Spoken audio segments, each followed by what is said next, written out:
रामायण एक बहुत ही महत्वपूर्ण और पवित्र ग्रंथ है जिसने हिंदू समाज को बहुत प्रभावित किया है। रामायण की शिक्षाएं आज भी उतनी ही प्रासंगिक हैं जितनी कि पहले थीं। तो आइए रामायण से जुड़े कुछ रामायण फैक्ट्स जानते हैं। रामायण की रचना महर्षि वाल्मीकि ने की थी। रामायण में कुल 2400 श्लोक हैं और इसे 7 कांडों में विभाजित किया गया है। रामायण को हिंदू धर्म के सबसे पवित्र ग्रंथों में से एक माना जाता है। रामायण भगवान राम के जीवन और कार्यों की कहानी है जिन्हें विष्णु का अवतार माना जाता है।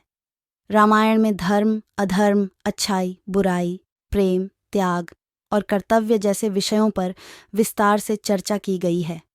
सीता माता भगवान राम की पत्नी होने के साथ साथ लक्ष्मी का अवतार भी थीं। रावण लंका का राजा था और उसे ब्रह्मा से वरदान प्राप्त था कि कोई भी देवता उसे नहीं मार सकता। भगवान राम ने रावण को मारने के लिए राम सेतु का निर्माण किया था। राम सेतु को बनाने में नल और नील नामक 2 वानरों ने मदद की थी। भगवान राम के भक्त हनुमान जी ने भी रावण से युद्ध में भगवान राम की बहुत मदद की थी। सीता माता अपने बचपन के दौरान भगवान शिव के धनुष को उठाने में कामयाब रहीं, इसलिए राजा जनक ने सीता के स्वयंवर में धनुष तोड़ने की शर्त रखी। नंदी बैल ने रावण को श्राप दिया था कि बंदर तेरे विनाश का कारण बनेंगे। गिलहरी के शरीर पर सफ़ेद धारियां भगवान राम द्वारा दी गई हैं। वनवास के दौरान सीता का नाम वैदेही था। गायत्री मंत्र रामायण के प्रत्येक 1000 श्लोक के बाद आने वाले पहले अक्षर से बनता है। राम और उनके भाइयों के अलावा राजा दशरथ की एक बेटी भी थी जिसका नाम शांता था। लक्ष्मण रेखा मूल वाल्मीकि रामायण का भाग नहीं है। रावण को पहले से पता था कि वह राम के हाथों मारा जाएगा। वास्तव में सीता जी ने एक बालक को जन्म दिया था। सीता जी द्वारा संतान को जन्म देने की घटना से संबंधित कई कहानियां प्रचलित हैं। लोक कथाओं के अनुसार तो सीता जी ने एक साथ 2 बालकों को जन्म दिया था, लेकिन महर्षि वाल्मीकि द्वारा रची रामायण में इसका उल्लेख नहीं मिलता, ना ही इस बात को कोई प्रमाण दिया जाता है। तो चलिए हम आपको माता सीता के दोनों पुत्रों की कहानी बताते हैं। जिस पुत्र को सीता जी ने जन्म दिया उसका नाम लव रखा गया। लव के जन्म के बाद सीता जी का अधिकतम समय उसके पालन पोषण में गुजरता।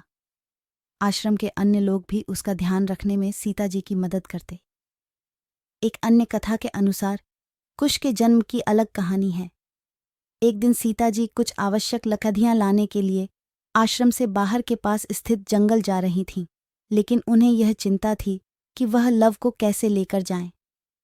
निकलते हुए उन्होंने वाल्मीकि जी से लव का ध्यान रखने को कहा। सिर हिलाते हुए जवाब में हाँ कहकर वाल्मीकि जी ने लव को उनके पास बैठाने के लिए कह दिया।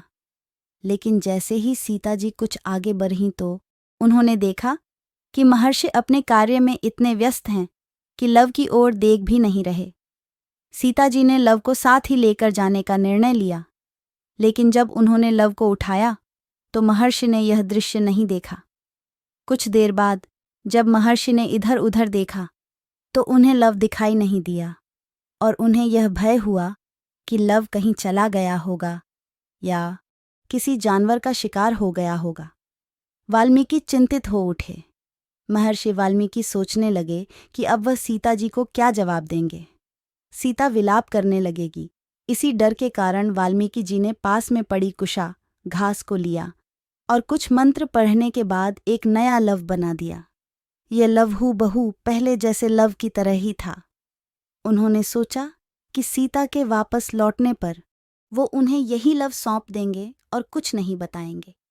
कुछ समय के पश्चात जब सीता आश्रम लौटी तो उन्हें देख महर्षि चकित रह गए। उनके पास लव को पहले से ही देख वे अपनी आंखों पर विश्वास नहीं कर पा रहे थे। पूछने पर मालूम हुआ कि सीता जी लव को अपने साथ ही ले गई थीं। लेकिन नए लव को देखने के बाद सीता जी अत्यंत प्रसन्न हुईं। कुशा के कारण जन्म होने की वजह से उसका नाम कुश रखा गया और वह श्री राम और सीता जी की दूसरी संतान के रूप में जाना गया। उम्मीद करती हूँ दोस्तों कि आपको जानकारी पसंद आई होंगी।